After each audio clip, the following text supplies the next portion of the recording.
नमस्कार मेरे स्वास्थ्य के सहयात्रियों। क्रिटिकल ब्लॉकेजेस के बारे में हमने विस्तार से जाना। जब ब्लॉकेज नॉन क्रिटिकल होते हैं या बॉर्डर लाइन होते हैं तब क्या करना चाहिए और क्या क्या ऑप्शंस होते हैं ब्लॉकेजेस के, आइए जानते हैं इसके बारे में।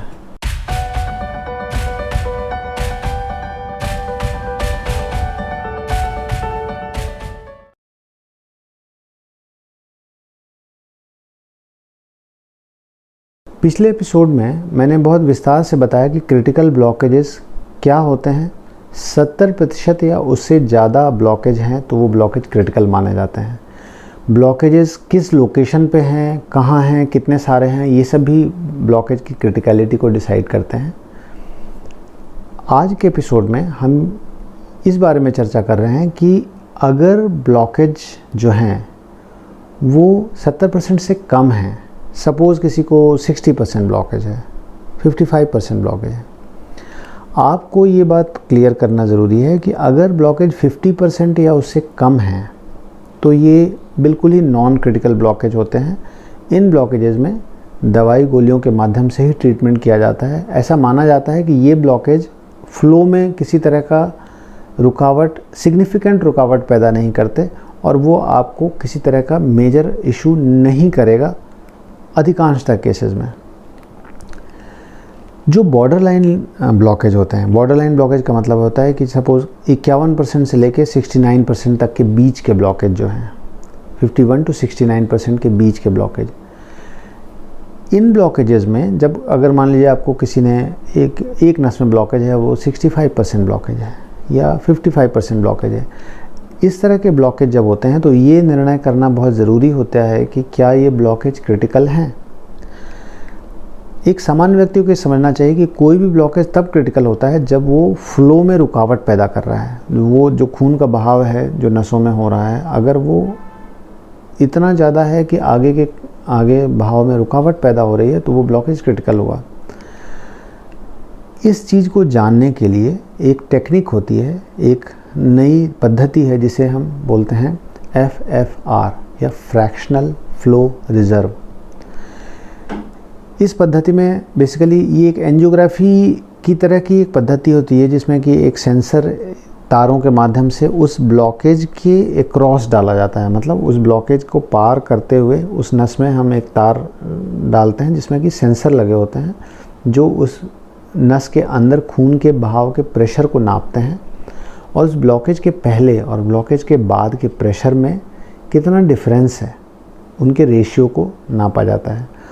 और कुछ दवाइयाँ इंजेक्ट की जाती हैं। उन दवाइयों को इंजेक्शन देने से खून का बहाव और तेज़ होता है और बढ़ता है और मैक्सिमम खून के बहाव में दोनों तरफ, ब्लॉकेज के दोनों तरफ कितना खून के दबाव में अंतर है, इससे हमें ये पता लग जाता है कि ये ब्लॉकेज कितना क्रिटिकल है। इस पद्धति को ही फ्रैक्शनल फ्लो रिज़र्व या FFR टेक्निक कहते हैं। कभी भी आपको ब्लॉकेज जब रिपोर्ट की जाती है, अगर वो 70% से ऊपर है तो वो क्रिटिकल ब्लॉकेज है, इसमें कोई संदेह नहीं है। लेकिन अगर उससे कम है तो आपको यह FFR टेस्ट डिमांड करना चाहिए या सामान्यतः डॉक्टर खुद ही आपको, जो कार्डियोलॉजिस्ट होते हैं, हार्ट के डॉक्टर होते हैं, वो आपको सजेस्ट करते हैं कि भाई आपको ये टेस्ट करवा लेना चाहिए। इस टेस्ट के माध्यम से ये क्लियर हो जाएगा कि क्या ये फ्लो लिमिटिंग लीजन है या ये सिग्निफिकेंट ब्लॉकेज है।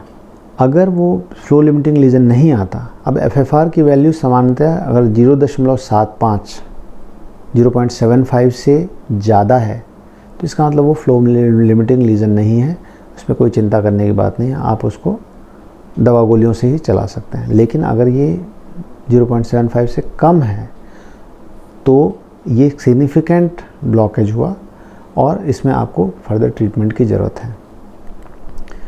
अब एक बार ये डिसाइड हो जाता है कि ब्लॉकेज क्रिटिकल है, ब्लॉकेज में या तो 70% से ऊपर है या 70% से कम है और FFR में वैल्यू जो आई वो 0.75 से कम आई, मतलब आपको FFR कह रहा है कि भाई आपका जो ब्लॉकेज है वो फ्लो लिमिटिंग है, क्रिटिकल है। ऐसी स्थिति में क्या ट्रीटमेंट ऑप्शन होते हैं आपके पास? आपके पास मुख्य रूप से 2 ट्रीटमेंट ऑप्शन होते हैं। पहला, या तो आप एंजियोप्लास्टी करें और दूसरा या तो आप बाईपास सर्जरी के लिए जाएं। अब एंजियोप्लास्टी और बाईपास सर्जरी के विषय में डिटेल से मैं आगे आने वाले वीडियोज़ में बताऊंगा, पर सामान्यतः अपन ऐसा समझें कि एंजियोप्लास्टी में हम तारों के माध्यम से जाके उस ब्लॉकेज को खोल देते हैं और फिर वहाँ पे एक छल्ला नुमा, एक स्प्रिंग नुमा एक चीज़ डाल देते हैं जिसे कि हम स्टेंट बोलते हैं, और इसी पद्धति को एंजियोप्लास्टी कहते हैं। बाईपास सर्जरी में हम उस ब्लॉकेज को बाईपास करते हैं। ये दोनों पद्धतियों के अलावा भी एक पद्धति होती है जिसे थ्रोम्बोसक्शन कहते हैं। कई बार पेशेंट हमसे पूछते हैं कि क्या ऐसी कोई पद्धति नहीं है जिससे कि हम तारों के माध्यम से उस ब्लॉकेज को सक कर लें, उस ब्लॉकेज को चूस कर बाहर निकाल लें मशीनों के माध्यम से। तो आपको ये समझना है कि इस तरह की पद्धति होती तो है, लेकिन वो थक्का जब एक्यूट थ्रोम्बस होता है, मतलब कभी किसी कारणवश वहाँ पे थक्का बिल्कुल तुरंत जमा है और आप तुरंत सही सेंटर पे पहुँच गए जहाँ ये सुविधा उपलब्ध है 1-2 घंटे 3 घंटे के अंदर, तो बहुत कम प्रतिशत केसेस में इस तरह की पद्धति से उसका ट्रीटमेंट किया जा सकता है। अधिकांशतः केसेस में क्या होता है कि ये ब्लॉकेज जो होते हैं वो क्रोनिक होते हैं और ये कैल्सिफाइड सख्त होते हैं और इन ब्लॉकेज को सक करके नहीं निकाला जा सकता, उनको सक्शन से नहीं निकाला जा सकता। इसीलिए ये जो थ्रोम्बोसक्शन की पद्धति है ये बहुत सेलेक्टिव, बहुत कम केसेस में कारगर होती है, जहाँ पे कि नसें बिल्कुल स्वस्थ हैं और केवल अचानक थक्का जम गया है जिसको कि सक करके निकाला जा सकता है। तो बहुत लोगों का ये प्रश्न रहता है कि क्या उसको ब्लॉकेज को सक करके बाहर नहीं निकाला जा सकता। तो नहीं, अधिकांशतः केसेस में 90-95% केसेस में या इससे ज़्यादा ब्लॉकेज को सक करके नहीं निकाला जा सकता। मुख्य रूप से यही 2 पद्धतियाँ कारगर होती हैं, या तो एंजियोप्लास्टी करें या बाईपास सर्जरी करें। तो आज के वीडियो में हमने जाना कि अगर बॉर्डर लाइन लीजन हो तो हमें 50 से 70% के बीच का लीजन हो तो हमें क्या करना चाहिए, और अगर क्रिटिकल लीजन हो तो हमें बाईपास सर्जरी या एंजियोप्लास्टी का ऑप्शन में से एक चुनना चाहिए। दोनों में से कौन सा ऑप्शन चुनें, ये अगले वीडियो में मैं विस्तार से चर्चा करूँगा। तब तक के लिए नमस्कार।